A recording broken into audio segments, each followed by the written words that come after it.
Bienvenue sur le Courrier du Cœur. Je suis Tina Carr, votre hôte, votre coach et confidente. Le Courrier du Cœur, c'est votre podcast pour mieux comprendre les relations interpersonnelles, les dynamiques amoureuses et les rapports entre hommes et femmes. Je parle ici de tout, sans tabou. C'est parti.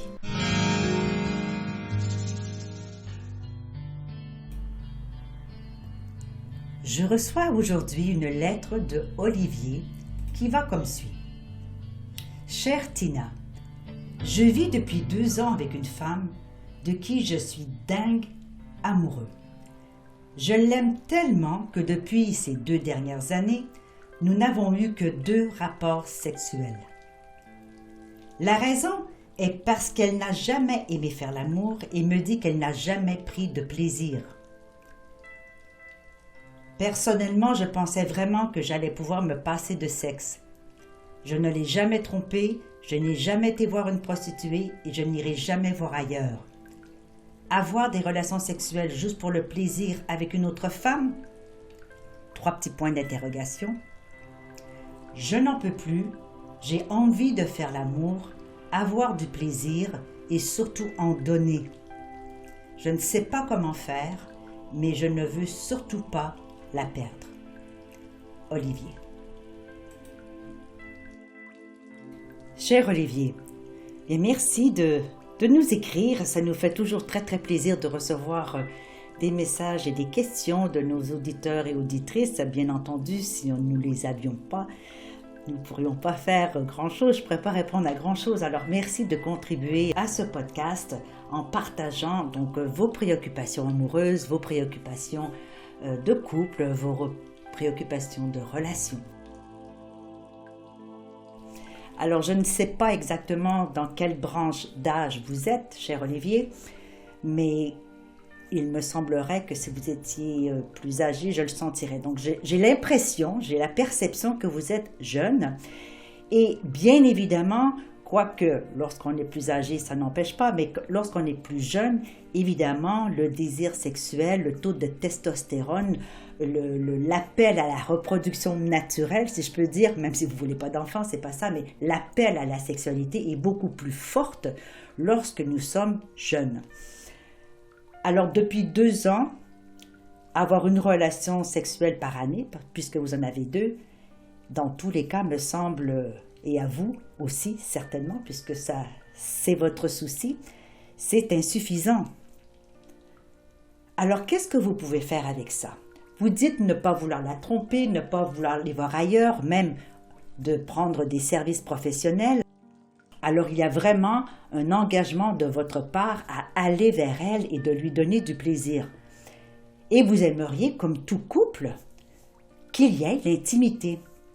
Parce que l'intimité, ça veut dire beaucoup de choses, mais dans un couple, ça inclut normalement la relation sexuelle, les corps à corps nus, les touchers, les actions qui amènent les 2 corps à s'entrelacer dans une plénitude. Ici, nous allons essayer de décortiquer et de vous donner des pistes afin de voir premièrement si il est possible d'engager votre compagne dans votre intimité et dans le cas contraire, eh bien, de peut-être vous donner des options pour savoir qu'est-ce que vous pouvez faire par la suite. Alors, débutons par le début. Qu'est-ce qui fait en sorte qu'une femme ne veut pas avoir de relations sexuelles? La liste pourrait être vraiment, vraiment très longue. Alors, est-ce que c'est le contexte? Est-ce que c'est l'ambiance? Est-ce que c'est l'humeur? Est-ce que c'est sa façon de voir la vie? Il y a 1000 raisons. Premièrement, avant de pouvoir s'occuper du cœur, de l'esprit, de l'âme, du corps, au niveau sensation, il faut déjà et avant tout s'occuper du corps au niveau biologique, au niveau voir s'il n'y a pas une pathologie, s'il n'y a pas un souci de santé dans sa sexualité, c'est-à-dire est-ce qu'elle aurait des douleurs au ventre, quelle que soit, est-ce qu'elle aurait une infection, est-ce qu'elle aurait quelque chose finalement qui l'empêcherait de prendre du plaisir parce qu'elle a un inconfort physique. On voit ça souvent chez les femmes d'un certain âge, après la ménopause, il y a une période, petite ou grande, où la femme souffre de sécheresse vaginale. Alors, ça pourrait être une chose qu'il faudrait certainement explorer afin d'éliminer tout problème physiologique et pouvoir s'attaquer ensuite au reste. Alors, il est entendu que la relation sexuelle demande de la participation des organes génitaux. Alors, si je fais un parallèle, cher Olivier, le centre de la relation sexuelle, de la génitalité, est bien évidemment entre les jambes, entre le bassin. Et lorsqu'on regarde le corps humain avec ses niveaux énergétiques, la plupart des auditeurs et auditrices comprennent l'idée de chakra. Donc nous en avons 7 chakras. Eh bien, il n'est pas innocent que le chakra de la survie, le chakra racine, le chakra de la sécurité, est justement au niveau des parties génitales. Et les blocages se font souvent à partir de là s'il y a eu un accident, un abus, de la violence, de la frigidité. Donc, les premières années de la vie, qu'est-ce qui s'est passé donc au niveau de son système génital, de sa vulve principalement.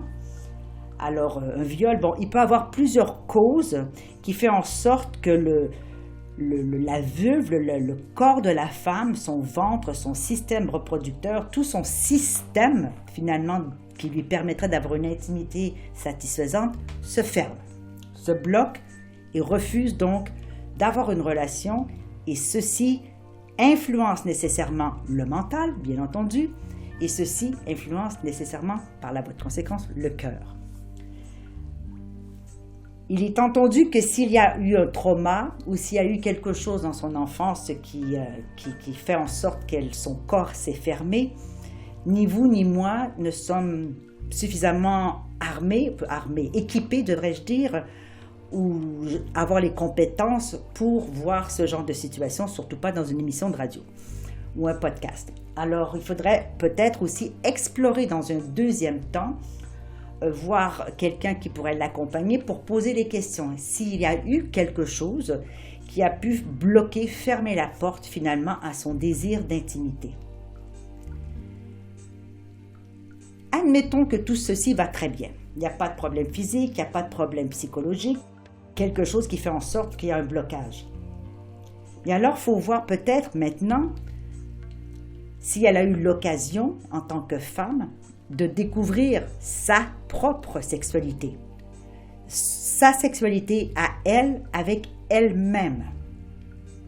Si elle connaît son corps, si elle a déjà eu du plaisir toute seule, quel genre d'éducation a-t-elle eu pour faire en sorte que, si jamais, elle ne s'était jamais caressée? Il y a des très grosses influences religieuses, d'éducation, de transmission de valeurs qui peuvent avoir un impact très très fort et très négatif chez les femmes. On peut passer rapidement pour une Marie couche-toi là, pour une salope, pour une femme facile, etc., etc. Donc, lorsque ça c'est ancré dans une personne, même si deux personnes ont eu la même influence autour, mais lorsque c'est ancré très profondément chez quelqu'un, même lorsque cette même personne aime et amoureuse, eh bien, c'est tellement ancré qu'elle n'arrive quand même pas à avoir des relations sexuelles satisfaisantes. Alors, il y a beaucoup d'éléments qui peuvent contribuer, cher Olivier, au fait qu'elles ne veulent pas faire l'amour.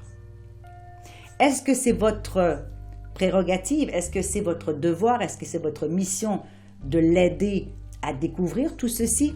Peut-être. Est-ce que vous l'aimez suffisamment pour lui apporter le soutien et l'accompagnement dont elle a besoin afin de découvrir sa sexualité, de découvrir pourquoi pour l'instant elle n'a pas envie et découvrir comment est-ce qu'elle peut développer son désir et sa curiosité, avoir de l'intimité avec vous et avec éventuellement, sous toute réserve, qu'elle ait d'autres partenaires dans sa vie. Alors, comment est-ce qu'on peut faire tout ça, cher Olivier? Vous me demandez. Effectivement, vous n'avez pas envie de la tromper et ça, c'est tout à votre honneur parce qu'il y a beaucoup d'hommes, ou de femmes d'ailleurs, lorsqu'ils ne sont pas satisfaits à la maison et qu'ils aiment encore leur partenaire, vont aller voir ailleurs pour contenter leurs besoins primaires, sexuels, et vont vivre une vie parallèle finalement à celle qu'ils ont avec leur conjointe. C'est quand même pas la meilleure façon de mener une relation. Vous me dites que vous avez envie de donner du plaisir. C'est merveilleux, c'est ça aussi l'intimité, c'est comment est-ce qu'on peut donner et recevoir le plaisir. Alors voici ce que je vous propose, cher Olivier. Prendre le temps avec votre conjointe, non pas pour lui parler du fait que vous avez besoin d'avoir de l'intimité, pas de vous plaindre que ça se passe jamais et que ça vous rend triste, parce que tout ceci va simplement lui donner un sentiment de culpabilité. Et l'erreur qui pourrait se produire, c'est qu'elle le fasse par sentiment d'obligation ou par sentiment de peur de vous perdre. Ça serait certainement pas les meilleures combinaisons possibles pour pouvoir avoir une relation satisfaisante pour vous deux. Alors, comment on peut faire? Eh bien, moi, je vous dirais que si vous lui proposiez d'avoir une intimité, mais sans sexe, c'est-à-dire que vous lui promettez, et vous tenez votre promesse, de ne pas toucher ou d'avoir une manifestation explicite de votre envie, de votre désir, de votre foule pour elle au moment où vous allez être dans l'intimité avec elle. Moi, je vous proposerais de l'inviter, et vous pouvez même en faire une petite fête si elle est du genre à aimer les surprises, etc. L'inviter à une soirée particulière où elle sera en sécurité, où est-ce que vous n'essaierez pas de lui faire l'amour, mais où est-ce que vous voulez prendre soin d'elle, où est-ce que vous voulez explorer votre amour avec elle en lui promettant, je répète, qu'il n'y aura aucun attouchement sexuel.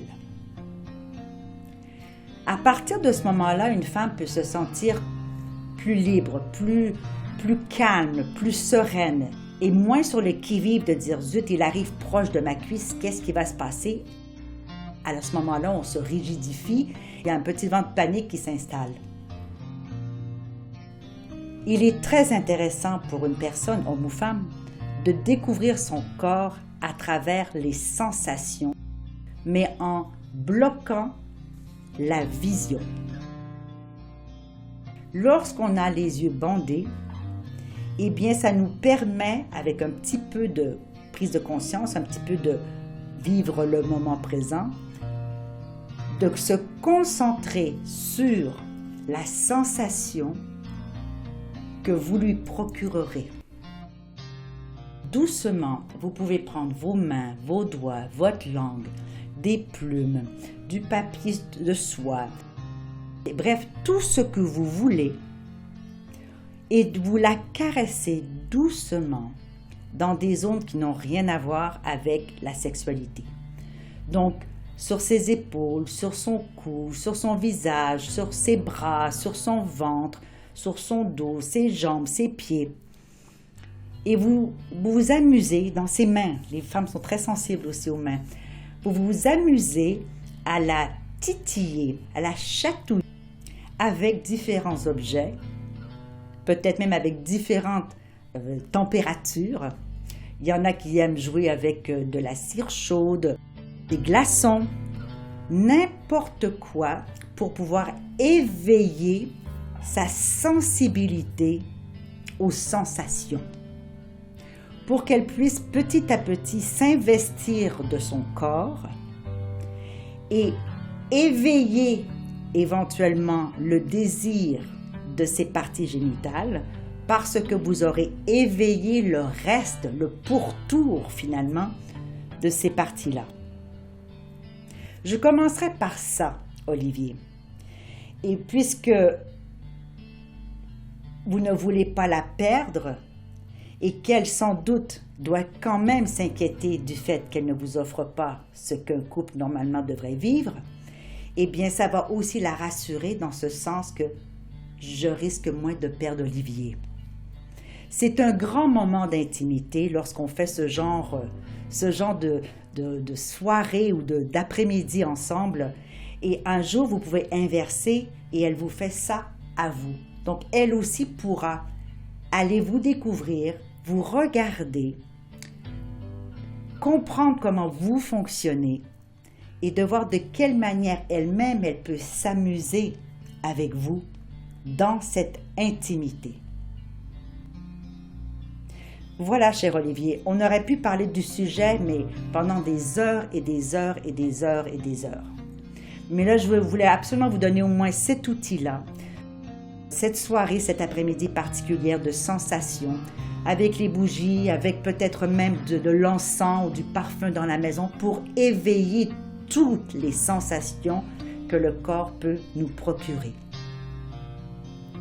J'espère que ceci va vous faire passer un bon moment, Olivier. Et surtout, n'hésitez pas à nous donner une petite rétroaction, un petit feedback, afin de voir comment ça s'est passé et vous donner peut-être un autre truc afin de continuer cette belle exploration que vous allez faire avec votre partenaire et pouvoir construire ensemble cet amour que vous souhaitez tant. Merci Olivier. À bientôt.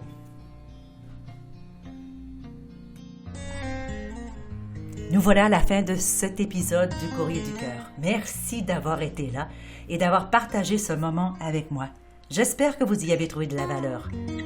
Si vous ne l'avez pas déjà fait, eh bien je vous invite à vous abonner à ce podcast afin de manquer aucun épisode. Et vous pourriez, par la même occasion, si le cœur vous en dit, écrire un commentaire ou laisser une appréciation de quelques étoiles. Alors je vous retrouve dans un prochain épisode du Courrier du Cœur. Mon nom est Tina Carr, je suis votre hôte, votre coach et votre confident. À bientôt.